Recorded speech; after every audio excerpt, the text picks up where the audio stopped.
जो सिंदूर मिटाने निकले थे उन्हें मिट्टी में मिला दिया। सिंदूर के बारूद बनने का नतीजा दुश्मनों ने देख लिया है, लेकिन अब हर आतंकी हमले की भारी कीमत पाकिस्तान को चुकानी पड़ेगी।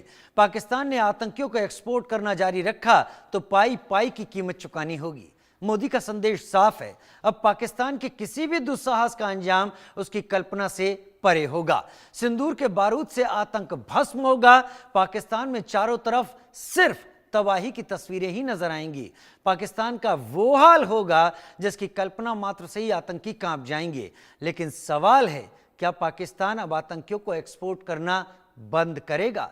क्या आतंकियों को खाद पानी देना बंद करेगा, या पाकिस्तान की तबाही तय है? आज इसी मुद्दे पर करेंगे चर्चा। कई खास मेहमान हमारे साथ होंगे, लेकिन पहले ये रिपोर्ट।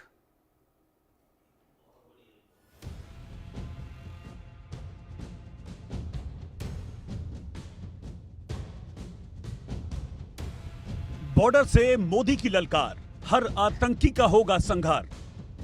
तो सिंदूर मिटाने निकले थे, उन्हें मिट्टी में मिलाया है। सिंदूर जब बनता है बारूद, आतंक के अड्डे नेस्त नाबूद।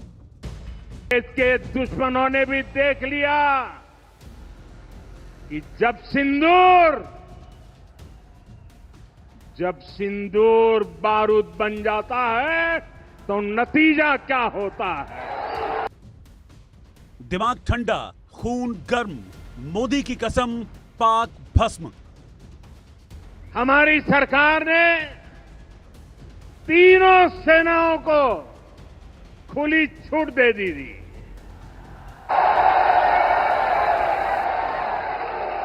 और तीनों सेनाओं ने मिलकर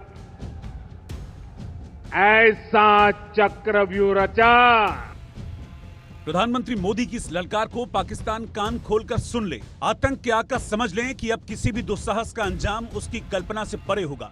अब खून के हर कतरे का हिसाब होगा। आतंकिस्तान ने हिंदुस्तान की ओर आंख उठाकर भी देखा तो नक्शे से मिट जाएगा। आतंक का हर अड्डा, आतंकियों का हर ठिकाना सिंदूर के बारूद से भस्म हो जाएगा। हमने 22 मिनट में आतंकियों के 9 सबसे बड़े ठिकाने तबाह कर दिए। दुनिया ने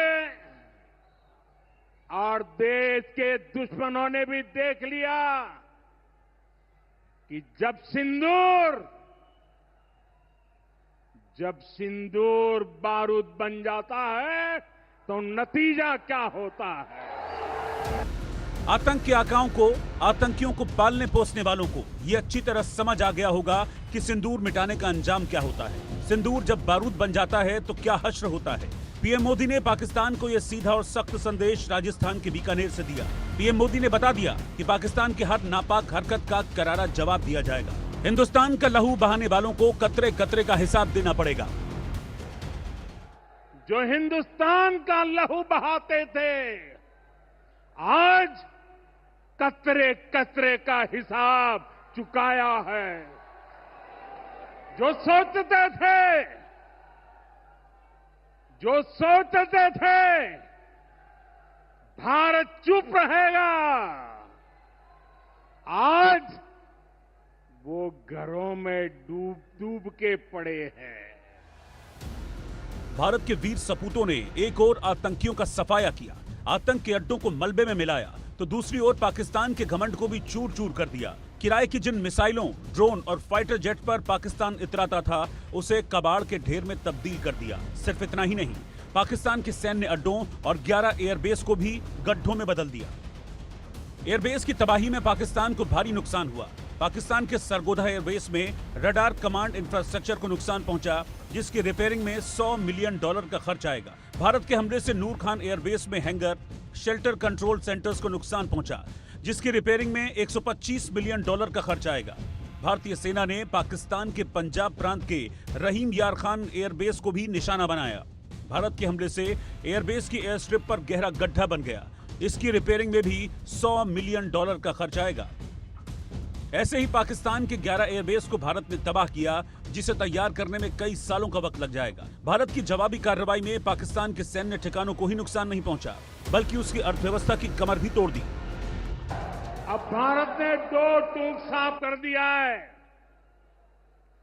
हर आतंकी हमले की पाकिस्तान को भारी कीमत चुकानी पड़ेगी और ये कीमत पाकिस्तान की सेना चुकाएगी। पाकिस्तान को पीएम मोदी का संदेश साफ है कि अब किसी भी हिमाकत का अंजाम पाकिस्तान की तबाही होगी, सजा कल्पना से परे मिलेगी। आतंकियों को संरक्षण देना बंद नहीं किया तो सिंदूर के बारूद से आतंक का गढ़ भस्म हो जाएगा, पाकिस्तान मलबे में तब्दील हो जाएगा।